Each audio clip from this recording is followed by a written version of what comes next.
Hello student, स्वागत है आप सभी का एक बार फिर से हमारे इस ऑफिशियल यूट्यूब चैनल में जिसका नाम है एसोल सॉल्यूशन। मैं चंदन कुमार हाजिर हूँ आप सभी के सामने अपनी एक और नई वीडियो के साथ। सो गाइस, आज की इस नई वीडियो में हम बात करेंगे उन सभी स्टूडेंट्स के लिए जो स्कूल ऑफ ओपन लर्निंग के स्टूडेंट्स हैं, एनसी वेब के स्टूडेंट्स हैं या फिर दिल्ली यूनिवर्सिटी के किसी रेगुलर कॉलेज के स्टूडेंट्स हैं।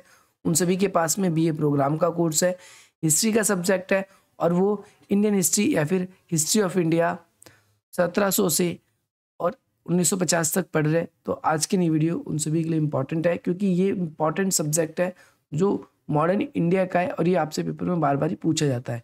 कई बार पेपर में आप सभी को 3.5 घंटे इस पेपर में लिखने का टाइम मिलता है। 75 मिनट का पेपर होगा और जैसे कि मैंने प्रीवियस वीडियो में भी आप लोगों को दिखाया था, तो आप परेशान नहीं होंगे और इसमें 5 क्वेश्चन आप सभी को करना होता है। तो ये नया पेपर है, मैंने प्रीवियस वीडियो भी बनाई, अगर आप लोगों ने नहीं देखा है तो आप देख सकते हो। फर्स्ट क्वेश्चन आप सभी की स्क्रीन पर आ चुका है और जो क्वेश्चन इंपॉर्टेंट बताया जाए वो आप सभी को करके जाना ही है।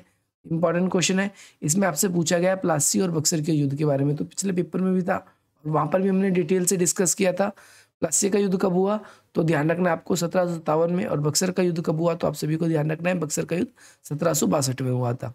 रॉबर्ट क्लाइव और ध्यान रखना है आप सभी को सिराजुद्दीन दौला, इन दोनों का नाम याद रखना है।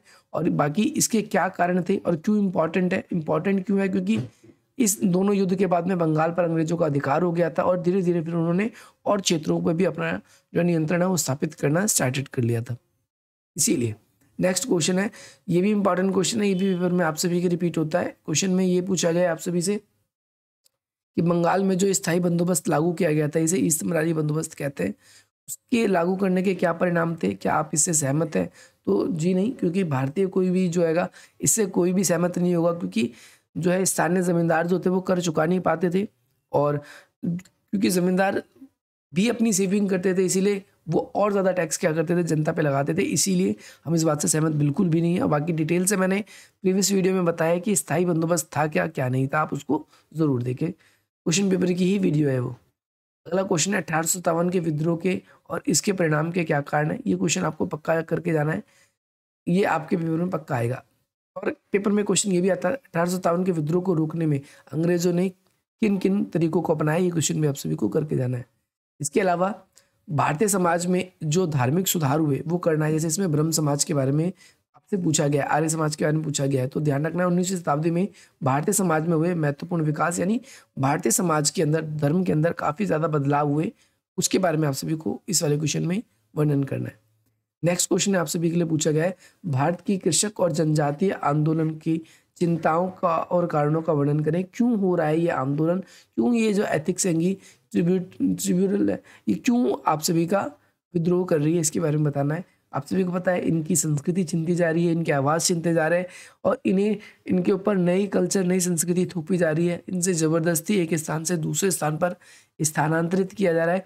इन सभी तमाम कारणों की वजह से जो है ये कृषक व जनजातीय आंदोलन जो है वो देखने को मिल रहा है। अगला क्वेश्चन है, क्वेश्चन नंबर 6 है कि प्रारंभिक राष्ट्रवाद में औपनिवेशिक शासन के अंतर्विरोध का क्या परिणाम था, यानी क्या रीजंस थे जिनकी वजह से औपनिवेशिक शासन जो था ये इतना विरोध या संघर्षपूर्ण रहा, इसके बारे में आप सभी को इस वाले क्वेश्चन के अंदर वर्णन करना है। नेक्स्ट क्वेश्चन है, गांधी और